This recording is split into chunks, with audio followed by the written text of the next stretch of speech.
Hi everyone, my name is Gustavo. Welcome to Synths of Gus.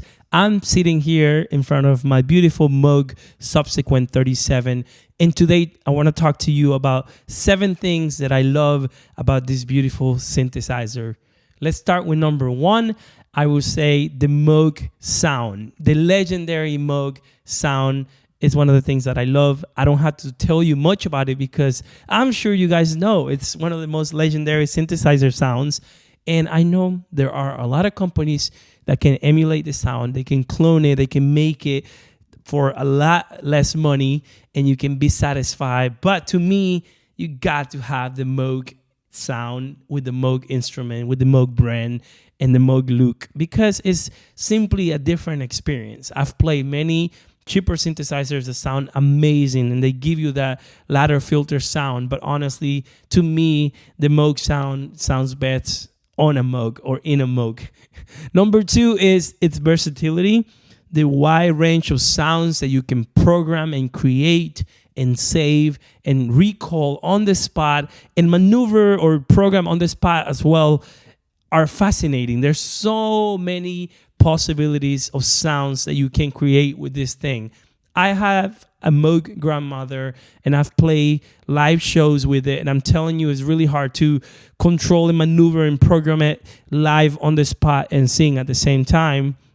When I use my Subsequent 37, I can save the sounds before the show and I can recall the sounds and play a 2-hour show easy with hundreds, or not hundreds, but tons of different sounds with one instrument, which is beautiful. Number 3 is its intuitive interface. It might look overwhelming when you first look at it, but honestly, it's laid out very easy to understand and comprehend, and it's very easy to program, to be honest with you. You have the arpeggiator section right here, the programming section, the glide, the 2 modulation sources, the oscillators, and you have the mixer, the filter, and the envelopes. Honestly, that's all you need. It's the most simple, basic synthesizer layout. It's not a mini Moog, but it's very simple to understand. You can, again, program sounds easily, and there's also a computer software that you can use to program and save your sounds. Number 4 is its dual oscillators. I know that 2 oscillators seem to be not enough for a lot of people. That was my case, because when I wanted a Subsequent 37, I always compared it to the Mini Moog, and I used to say, well, a Mini Moog has 3 oscillators. This one has 2 oscillators. Is that going to be enough for that fat Moog sound? And honestly, what I was not aware of is that, number 1, you have a sub oscillator that you can always use, and it sounds really amazing.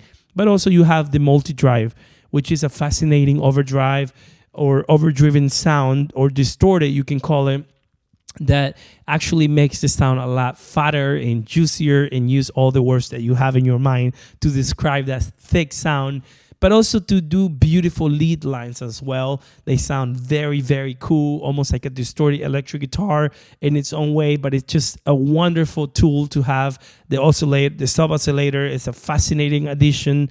They knew what they were doing when they added it, because it just gives you that satisfaction of not having a third oscillator, but having that sub oscillator. And honestly, with my Mini Moog, I always use the third oscillator as that low end oscillator to fatten my sound. So this is a pretty useful thing to have when you only have 2 oscillators. So if you're not sure about buying a Subsequent 37 because it only has 2 oscillators, I honestly think you would have more than enough to thicken that sound or to make that sound beautiful and rich. Number 5, it's its powerful filter. The Moog ladder filter, I think I mentioned this already. A lot of companies have copied it or cloned it, but there's nothing like the Moog ladder filter, at least in my opinion. This is the internet where we all get to have opinions. I absolutely love it, especially when you add, again, that raw oscillator sound and you open that filter. It makes you want to play it for hours and hours. Number 6, it's extensive modulation capabilities or options. With 2 mod sources, you can modulate this thing to death. You can get bored modulating this thing. You can spend countless of hours just modulating sounds. And honestly, I'm not one to spend a lot of time modulating. I just want my LFO wiggly vibrato sound, and I'm okay with that. But if you are an artist who likes to create abstract music and you want to create noise music as well, you have, I don't want to say an infinite amount of modulation sources, because a lot of synth nerds out there are going to correct me and get angry at me. But you have a lot of options. If you need more modulation options than this, you are, my friend, a real synth nerd, and we love you here. You're welcome in this synth community, but you are absolutely a big nerd if you need more modulation than this. And honestly, again, I just love my simple LFO vibrato sound, and I'm happy with that. But here you have many options. And I guess we're going to talk about the last one. The last one the last thing I love about the Moog Subsequent 37 is how rigid and how well built it is. I know a lot of people complain about certain things, but even the design feels very sturdy. You can take it on tour. Don't listen to me, listen to all the professionals that use it. I've seen it in pretty much most bands that I go see live. There's always a Moog Subsequent 37. So if you're considering buying one, honestly, you have nothing to think about, because if professionals love it so much and they use it, and I'm talking about from the Bruno Mars bass player to all of the other bands that I've seen live that have some kind of synthesizer sound, they typically have a Moog Subsequent 37 or a Sub Fatty.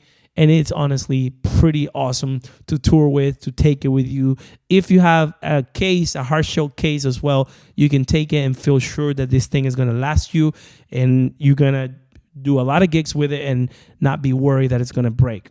Things break eventually, because that's life. But this thing can last you for a long time if you take care of it, and if you do the updates, and if you do what you need to do to maintain it in a climate control room, etc., etc. But this thing is pretty sturdy. It's very heavy. If you never lifted one of them, it's a very heavy synthesizer, and it feels really nice.